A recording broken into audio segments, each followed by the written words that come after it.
Olá, boa noite, turma da Leitura Compartilhada, todos sejam muito bem-vindos. Vamos dar continuidade à leitura do livro O Mestre do Amor, Jesus, o maior exemplo de sabedoria, perseverança e compaixão, de Augusto Cury, capítulo 6, tema de hoje, quinta, controlando os instintos e abrindo as janelas da mente.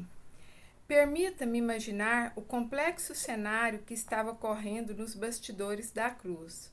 Peço ao leitor que me desculpe se houver falhas nesta análise, pois me sinto um pequeno pensador diante do infinito. O Pai via Jesus morrendo, cada gemido calando fundo em sua alma. Então, de repente, foi como se não aguentando mais aquela dor, ele disseste, aspas, filho, o que os homens fizeram com você? Eu o amo intensamente e não suporto mais vê-lo sofrer. Esses homens chegaram às últimas consequências da injustiça ao crucificá-lo. Nós amamos a humanidade, mas seu cálice é amargo demais. Vou terminar seus sofrimentos, vou julgar seus carrascos e toda a humanidade. Então, o filho, no meio de sua intensa dor, talvez tenha dito algo de uma beleza extraordinária. Aspas. Pai, você os ama. Não se importe comigo. Não os condene. Eu clamo por eles. Esqueça minha dor. Não sofra por mim. Jesus cuidara de Judas, de Pedro e da multidão que chorava sua passagem em direção ao Calvário. Agora o mais dócil dos filhos cuida de seu pai. As gotas de sangue vertiam do seu corpo e ficava cada vez mais difícil respirar. Sua face contraía-se constantemente, refletindo a impossibilidade de preservar a serenidade. Talvez, ao ver a agonia do filho intensificar-se, o pai tenha resolvido intervir. Quando o filho percebe a intenção do pai, entra em desespero. Enche os pulmões e verbaliza seu pensamento de forma imperativa, procurando abrandar a dor de seu pai e defender a humanidade. Aspas, Pai, perdoa-os porque eles não sabem o que fazem. Em seguida, Jesus recolhe-se dentro de si e, talvez chorando, tenha acrescentado silenciosamente, aspas, toma-me como sacrifício pela humanidade, eu a amo e morro por ela. O filho interrompeu a ação do pai. Assumiu a condição de Cordeiro de Deus que redime o mundo de suas injustiças. Era tudo o que o Todo-Poderoso queria ouvir. O amor do filho limitou a ação de Deus, mas ao invés de diminuí-los, os fez inimaginavelmente maiores. Desse modo, o filho sustentava o pai e o pai sustentava o filho. Ambos foram nutridos pelo amor mútuo enquanto eram moídos pelas transgressões humanas. Só o amor é capaz de levar-nos a praticar atos inesquecíveis. Você pode ser um brilhante pensador, mas se não tiver amor, seus atos serão como bronze, que retine, mas não tem vida. O amor tudo desculpa, tudo espera, tudo suporta, jamais desiste, pois dá todas as chances para começar tudo de novo. 1 Coríntios 13, 7. Sexta, as lições de complacência com homens intolerantes. O mestre da vida foi honrado como ninguém e humilhado como poucos. Sua inteligência ultrapassava dos pensadores, mas sua humildade era mais refinada do que a dos mais desconhecidos de sua sociedade. Era sólido emocionalmente, mas soube chorar e confessar sua angústia. Quando abandonado, não reclamou, pois compreendia o movimento dos seus discípulos e sabia fazer da solidão um convite para a reflexão. Jesus viveu a glória dos reis e o anominato dos miseráveis. Somente uma pessoa tão despojada, amável e altruísta poderia interceder por aqueles que o trataram sem qualquer complacência. Que homem é esse que não excluiu ninguém?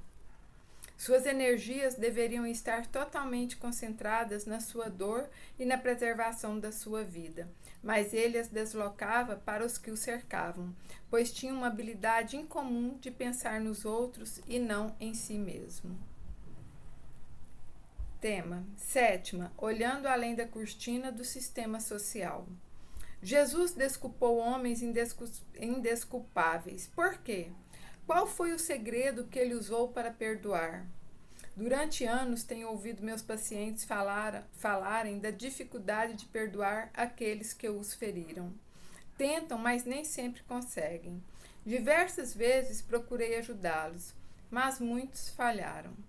Alguns jamais esquecem as mágoas causadas por seus pais, professores, amigos de infância, vizinhos, colegas de trabalho.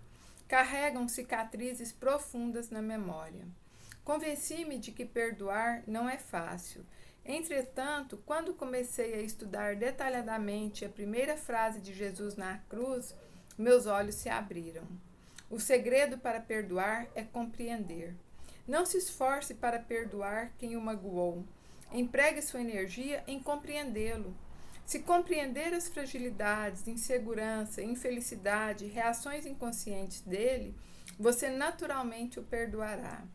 Para perdoar os outros também é necessário compreender nossas próprias limitações e ter consciência de que estamos sujeitos a muitos erros. Quando nos damos conta da nossa própria fragilidade, quando nos debruçamos sobre a história e os problemas dos que nos cercam, fica muito mais fácil perdoar e reformular a imagem inconsciente daqueles que nos feriram. Embora Jesus estivesse pedindo a Deus para perdoar seus agressores, o que havia de pior na espécie humana estava representado pelos soldados e pelos homens que zombavam dele aos pés da cruz.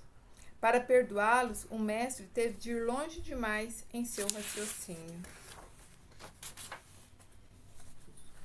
Aonde ele foi? A um território que poucos filósofos percorreram.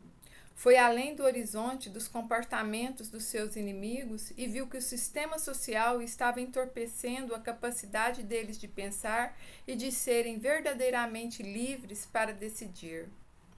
Como excelente conhecedor da psicologia e da filosofia, compreendeu que os homens que o julgaram e crucificaram estavam anestesiados pelo sistema social, religioso e político. Anestesiados por uma droga mais potente do que aquela que queriam lhe dar para amenizar seus sofrimentos. A droga química encarcera a emoção. A droga do sistema entorpece a alma, produz um cárcere imperceptível. Os atos terroristas e as violências urbanas são provocados quando o sistema social ou uma ideologia aprisiona a alma e não dá valor à vida. Não pense que a droga do sistema sociopolítico não nos entorpece. Quando gastarmos horas e horas ouvindo os personagens da TV, mas não gastamos minutos conversando com nossos filhos, estamos entorpecidos pelo sistema.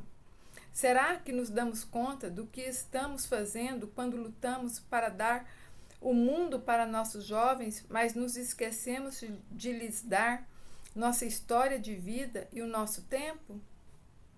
Quando trabalhamos obsessivamente, quando nosso interesse se concentra no dinheiro, quando apenas agimos sem refletir mais profundamente sobre o sentido da vida, estamos drogados pelo sistema. O tempo entre nascer e fechar definitivamente os olhos é muito curto. Será que a brevidade da vida não é capaz de nos convidar a marcar um encontro com a sabedoria? Os religiosos que julgaram Jesus acreditavam que estavam prestando culto a Deus. Por outro lado, os soldados que o crucificaram achavam que estavam prestando um serviço ao Império Romano. As atitudes de ambos eram aparentemente corretas, mas eles não tinham consciência de que elas eram controladas pelo sistema. Pensavam, mas sem liberdade, absolutamente condicionados. Seja livre para pensar. Procure questionar o fundamento das suas atitudes. Às vezes, com a intenção de agradar a Deus, você pode estar cometendo atos absurdos, desumanos. Em nome da defesa da moral, da ética social, você pode estar destruindo pessoas. Jesus conseguiu, no auge de sua dor, desculpar homens indesculpáveis, pois compreendeu o papel do sistema no processo de construção dos pensamentos e na confecção das reações humanas. Para eles, os soldados não sabiam o que faziam quando cumpriam a sentença de Pilatos, nem os fariseus quando o ridicularizavam. Se ele foi capaz de perdoar tais homens, haverá limites para sua capacidade de perdoar? Que homem é esse que não dá tréguas ao amor? Assim é, boa noite, gratidão, boa reflexão.